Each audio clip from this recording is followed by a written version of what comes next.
It was August 8, 2017, and there was 1 month left before the start of the new school year for 15-year-old Jasmine Block from Alexandria, Minnesota. She was enjoying her summer vacation, spending the day boating with her friends. However, by the evening, Jasmine started experiencing a headache. Her mother, Sarah, advised her to rest and wait, hoping the pain would go away on its own. Jasmine listened to her mother's advice and laid down. At 10:30 p.m., Sarah had to leave for an urgent family matter. She made sure Jasmine was fine and would try to sleep before leaving the house. She felt reassured knowing that Jasmine's older sister and her boyfriend were home. Returning home 3 hours later, Sarah discovered that her younger daughter was missing. To her surprise, Jasmine's phone, keys, and bag were at home, and the upper part of the pajamas she was resting in lay on the floor. 2 pairs of her shoes were also gone. Since Jasmine had never left before without leaving a note, at first, her family assumed she had simply gone outside to get some fresh air, hoping her headache would subside. However, she wasn't around the house. Sarah knew her daughter wouldn't run away, especially at night, as she was afraid of the dark. This meant someone had taken her. Growing deeply concerned, Sarah called the police. In the following days, the police and hundreds of residents joined the search for the missing teenager. Posters were hung everywhere, urging anyone who saw Jasmine to report her whereabouts. As the search for Jasmine continued, the young girl found herself in the worst nightmare imaginable. On that evening of August 8, while trying to sleep despite her headache, a family friend, Thomas Barker, paid them a visit. Jasmine knew Thomas Barker, the 32-year-old father of her best friend, since early childhood. He was married and had 6 children, the youngest of whom was born just a month ago. When he told her that his son was going through some sort of breakdown, and he couldn't handle it alone, Jasmine believed him. Thomas asked if she could go with him to their home to try and calm his son down. Despite the late hour, Jasmine couldn't refuse his request. However, during the ride, she felt a vague sense of danger. Her intuition was right. In reality, the story about his son's breakdown was just an excuse. Instead, Barker took Jasmine to a secluded mobile home in the nearby town of Carlos, 16 kilometers away from her home. Barker suddenly attacked her and tied her hands and feet with zip ties. Inside the mobile home, Jasmine's true nightmare began. Barker pulled out a gun and threatened her before assaulting her. After satisfying his desire, Barker explained to his victim why he had kidnapped her. He reminded her of a few days ago when she and his son were riding bicycles, and Jasmine fell. She slightly lifted her shirt to show a bruise on her body. It was an innocent incident, but not for Thomas, as it triggered inappropriate thoughts in the 32-year-old man's mind, leading him to kidnap her. For the next few days, Barker and Jasmine remained in the mobile home. Jasmine waited for an opportunity to escape, but her chances dwindled when, after 3 days, Thomas's old friend Joshua Holby, 31, and his acquaintance Stephen Powers, 20, came to the house. All 3 men treated Jasmine terribly, especially Stephen, who had no qualms about joining in on the abuse. Joshua was the one who didn't attempt to harm her, but he also didn't try to set her free or contact the police. Most of the time, Jasmine was kept in a utility room and tried to stay quiet, fearing they might harm her or do something even worse. They periodically gave her water and fast food. Additionally, all 3 of them repeatedly attempted to kill her. During the 13 days Jasmine spent alone with Barker, he made 2 attempts to take her life. Initially, he tried to drown his captive, but Jasmine resisted and desperately fought for her life, preventing him from succeeding. In his second attempt, he devised a more sinister plan by placing her inside a bag, intending to drown her in the bathtub. However, when he left her in the bedroom to fill the tub, Jasmine managed to chew a hole in the bag, insert her fingers, then her hand, and finally freed herself. Enraged, Barker struck her when he discovered she was no longer inside the bag. He temporarily abandoned his attempts to get rid of her. But with the support of his accomplices, he later returned to his sinister plans. In the third attempt, Stephen assisted Barker in trying to drown Jasmine. He stuffed a sock in her mouth and sealed it with tape. However, even with both men's efforts, they couldn't overpower the young girl who was fiercely fighting for her life. Realizing that drowning her was futile, the criminals then placed Jasmine between two halves of a sofa bed, placing a pillow over her head, and Joshua, the heaviest of the abductors, sat on top of her. The idea was clear: they wanted Jasmine to suffocate. However, she continued to struggle, kick, and fight, causing this plan to fail as well. The fifth and final attempt on Jasmine's life took a strange turn. The men tied a noose around her neck, attached a rope to the ceiling, and, threatening her with a knife, forced her to stand on several stacked buckets. However, when Joshua accidentally knocked over the buckets, causing them to roll on the floor, Thomas instructed him to untie the noose as she might die. Evidently, despite all their attempts to get rid of Jasmine, taking a life was a boundary the men found difficult to cross. Later, Thomas despondently told Jasmine that he was doing this only to avoid getting caught along with her, as he feared going to prison. Nearly a month after Jasmine's abduction, an unexpected knock came on the door of the mobile home. It was a police officer going around the neighborhood to inquire about a theft unrelated to the kidnapping.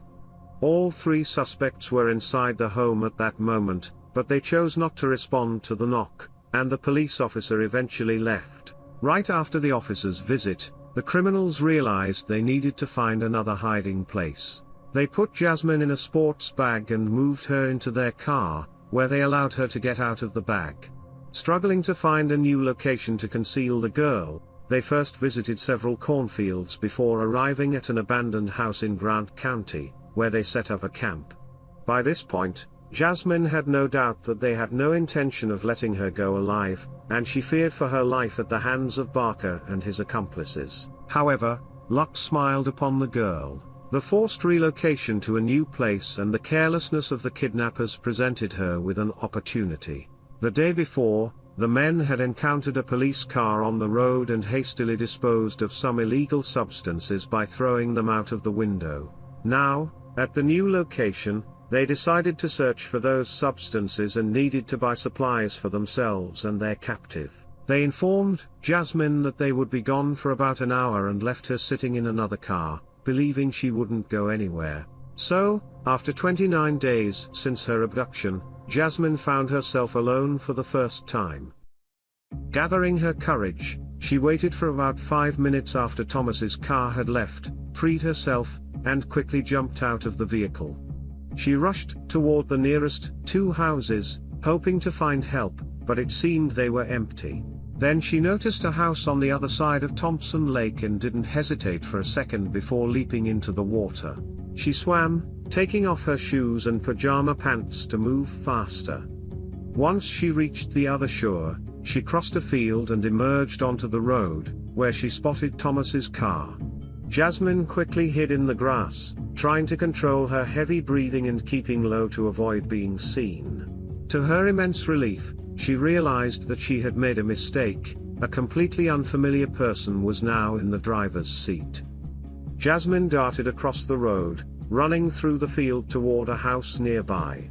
Earl Melchett, a local farmer, was supposed to be at work on Tuesday afternoon, but he had to return home because he forgot his tools. Before getting into his pickup truck to go back to work, he noticed something unusual in the distance amidst the grass. From hundreds of meters away, he thought it might be a deer running through his field. However, upon realizing that it was a girl, he started his car and drove towards her. Jasmine, upon hearing the vehicle, ran towards him. When the girl reached Earl's pickup and opened the door, the man couldn't believe his eyes. Jasmine blurted out in one breath, "Call the police. My name is Jasmine Block, and I've been kidnapped." However, Earl already recognized her since he had seen the girl's face on posters posted all over town. It was an astonishing feeling for him. As a father of 3 girls himself, he sat Jasmine in the car, gave her a towel, and turned on the car's heater. He dialed 911 and was planning to take her to the hospital, but the emergency dispatcher told him to stay put and wait for the police. When the police arrived, an incredibly unbelievable scene unfolded before their eyes. Earl was helping Jasmine switch into the sheriff's assistant's SUV when she exclaimed, "There's that car, there's that car." Unbelievably, Stephen Powers happened to be passing by their house at that very moment. One of the officers immediately jumped into his car and chased the suspect. After a relatively short pursuit, Powers was arrested. Thomas Barker and Joshua Holby were apprehended shortly after. In the days following Jasmine's return home, her family expressed their gratitude to the heroic farmer, who happened to be at home on that fateful day. The police rewarded Earl with a sum of $7,000 for his role in rescuing the girl. The police chief praised his actions, stating, "Thank you, Earl. People like you make this world a better place." Earl humbly responded, "Anyone could have dialed 911, I just happened to be in the right place at the right time." As for the reward money, Earl already knew what he would do with it. He invited Jasmine and her family for a lunch and handed over the money to them. He explained that the amount meant a lot to him, but it was much more needed by Jasmine's family than by him. Despite Thomas, Joshua, and Stephen having prior criminal records, their family and friends couldn't believe that they were the ones who kidnapped the girl. Thomas' sister stated that her brother suffers from cerebral palsy and uses a walker, so she couldn't imagine how he could have pulled off the abduction of a teenager. She mentioned that she also participated in the search for the girl, and even Barker's mother and wife visited the house where he was holding her captive, but they didn't suspect anything. A year after the kidnapping, Thomas Barker was sentenced to 25 years in prison for what he did to his son's friend.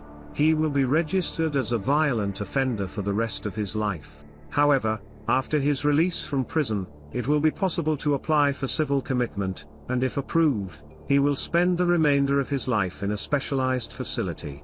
Joshua Holby will serve 8 years in prison, and Stephen Powers will serve 8.5 years. Despite the girl's escape, the 29 days spent in captivity by the three men left a lasting impact on her. She will never be the same. None of us will be. She can't sleep peacefully, fearing nightmares, and she sees the faces of the kidnappers whenever she closes her eyes. Jasmine withdraws from people. Now it's hard for her to trust anyone, her mother Sarah admitted. Fortunately, the world is not without kind people, and Jasmine got the opportunity to travel to Texas to see a specialist in treating patients with post-traumatic stress disorder, to try new forms of therapy. After the meeting, she returned home with 2 devices that have been successfully helping her cope with anxiety, nightmares, and PTSD symptoms. Jasmine reveals that in addition to these tools, she has found solace in communicating with friends and expressing herself through art, and she feels better with each passing day. She decided to share her story to help other girls who might have experienced something similar. When asked if she wants to share anything else, Jasmine smiles and says she simply wants everyone to know that she is doing okay.